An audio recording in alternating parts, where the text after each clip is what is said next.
दोस्त, आप सभी का स्वागत है हमारे चैनल में। आज हम लोग पढ़ेंगे स्टैटिक्स सांख्यिकी। देखिए, इसके पहले हम माध्य, माध्यिका, बहुलक और परिसर पढ़ लिए हैं। उसके आगे है मानक विचलन, विचलन और विचलन गुणांक। देखिए, यही बचा हुआ है। हम बताए थे आपको पहले एक वीडियो में कुछ माध्य, माध्यिका, बहुलक और परिसर पढ़ लिए हैं, और दूसरे वीडियो में हम इसके आगे पढ़ेंगे। देखिए, इसमें क्या बचा है, जो बचा है वो आज पढ़ेंगे। देखिए, ये हमारा हो गया क्वेश्चन। देखिए, इसका निकालना है विचलन, मानक विचलन। देखिए, इसका हम लोग मानक विचलन निकालेंगे।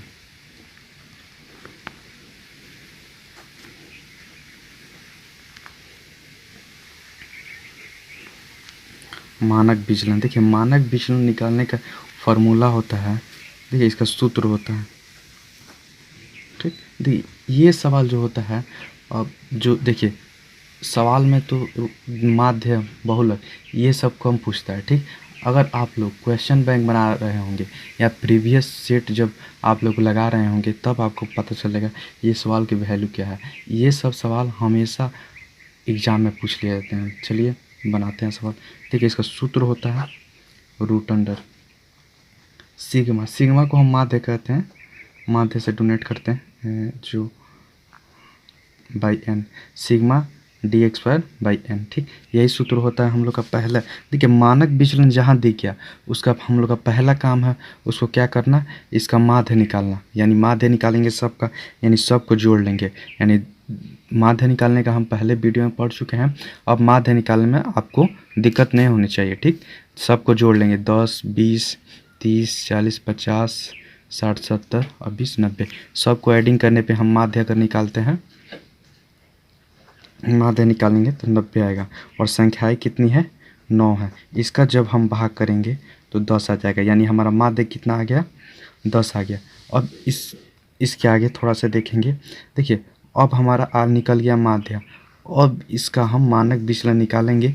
ये वाला जो फार्मूला हम आपको दिखा रहे हैं वो वाला फार्मूला लगाएंगे। ठीक, यानी सिग्मा डी एक्स वाई, यानी माध्य का जो माध्य का अंतर, डी मतलब आपको जानते हैं डिफरेंस होता है, और माध्य में से जो अंतर, देखिए ये 10 दिख रहा है, पहले देंगे ये 10 दिख रहा है, ये क्या दिख रहा है, 10। यानी 10 में से 10 घटाएंगे तो 0, इसका एक्स वायर।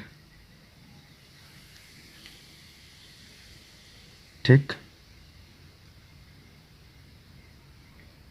देखिए इसका एक्स वायर, और फिर अब घटाएंगे 10 में से 10 घटाएंगे, फिर इसका भी 0 का एक्स वायर। सूत्र के अनुसार देखिए, सिग्मा मतलब होता है माध्य, और डी मतलब डिफरेंस, उसका एक्स वायर।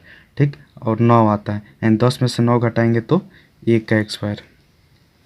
फिर 10 में से 10 घटाएंगे तो 0 का एक्स वायर, प्लस 10 में से 10 घटाएंगे तो 0 का एक्स वायर। फिर 10 में से 11 घटाएंगे तो -1 का एक्स वायर। -1 का यहाँ घटाएंगे तो 0 का एक्स वायर हो जाएगा, यहाँ घटाएंगे तो -1 का एक्स वायर हो जाएगा, प्लस यहाँ घटाएंगे तो 1 का एक्स वायर हो जाएगा।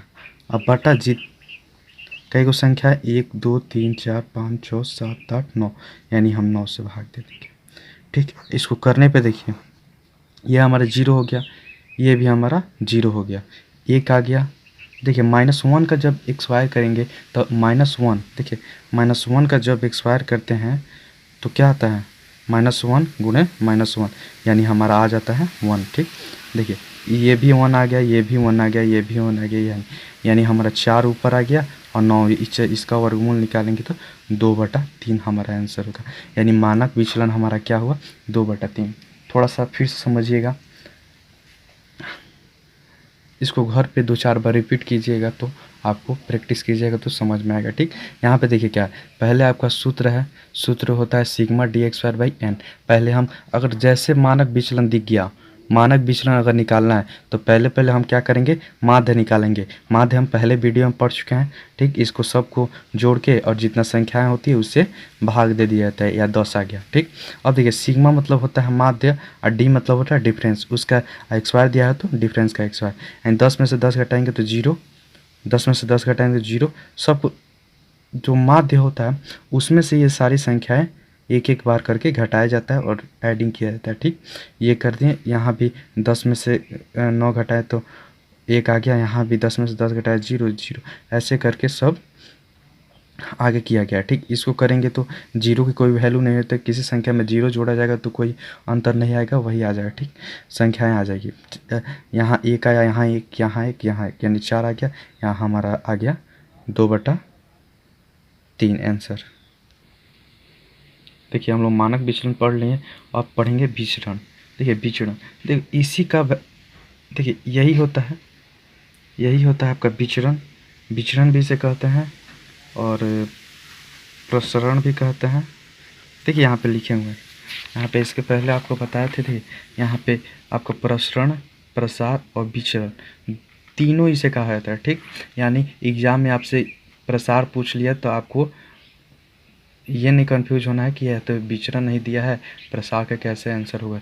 ये विचरण, प्रसार और प्रसरण तीनों एक ही होता है। ठीक, यहाँ पे हम आगे देखिए विचरण, विचरण देखते हैं। देखो विचरण का जो सूत्र होता है, विचरण, विचरण का भी फॉर्मूला होता है। ठीक, मानक विचलन का होल स्क्वायर, मानक विचलन का होल स्क्वायर, यही फार्मूला होता है। यानी देखिए यही सवाल है जो इसके पहले पढ़े थे, इसके पहले पढ़े हैं। देखिए यही सवाल है, क्वेश्चन यही है, इसके पढ़े हैं, इसका मानक विचलन निकालें तो 2/3 आया। ठीक, इसी तरह इसका भी विचलन जब निकालेंगे, मानक विचलन हमारे पहले ही सवाल में आ गया है, मानक विचलन का 2/3 का होल स्क्वायर विचलन निकालना है, 4/9 हो जाएगा हमारा आंसर। ठीक, अगर देखिए ये वाला तो आपको निकालना होगा। यहाँ पे देखिए मानक विचलन अगर ऐसे पूछ दिया, हम तो पिछले सवाल में बनाए हुए हैं इसीलिए इसका आंसर दे दिए। ठीक, अगर आपको एग्जाम में पूछता है तो इसका पहले हम मानक विचलन निकालेंगे।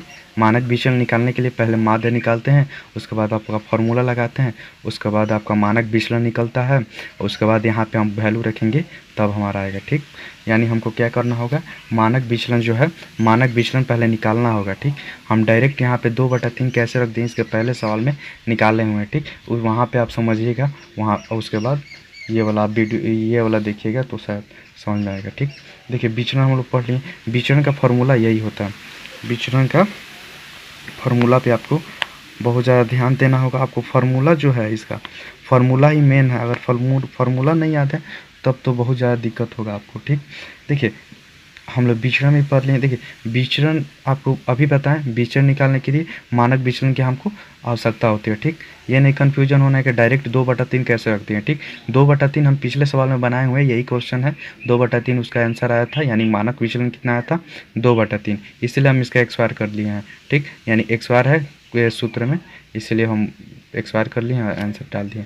ठीक, अगर आप ये आपको अगर कह देता है एग्जाम में कि इसका क्वेश्चन दे दिया, उसका कह दिया कि आप विचरण ज्ञात कीजिए, तो पहले आपको मानक विचलन ज्ञात करना होगा, विचलन ज्ञात करना होगा। ठीक, मानक विचलन ज्ञात करने के लिए आपको पहले माध्य ज्ञात करना होगा, उसके आगे आपको मानक विचलन जब निकलेगा उसके बाद आप विचरण निकाल सकते हैं। ठीक, आइए अब आगे देखते हैं। विचरण पढ़ ली, अब पढ़ेंगे विचरण गुणांक। इसका फॉर्मूला होता है, देखिए इसका फॉर्मूला होता है विचलन, विचलन यानी मानक विचलन, मानक विचलन बटा माध्य गुणे 100%।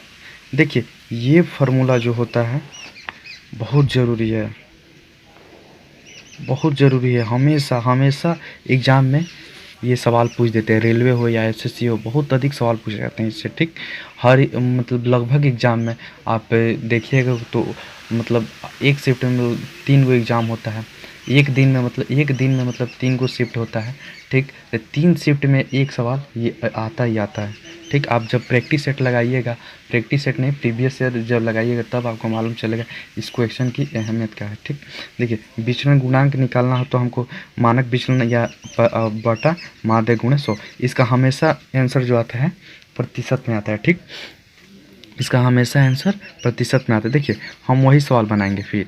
मानक विचलन हम निकाल चुके हैं, 2/3 आया है। ठीक, 2/3, और माध्य कितना आ रहा है, देखिए मानक विचलन हमारा कितना है, 2/3 अभी बनाए थे पिछले सवाल।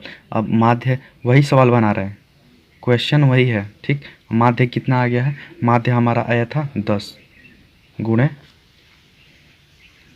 100%। देखिए यहाँ 10 को हम ऊपर ले जाएंगे तो ऊपर आ जाएगा 2/3 गुणे 10 गुणे 100%। 1 जीरो से 1 जीरो खत्म, यानी ये बचा 20/3%।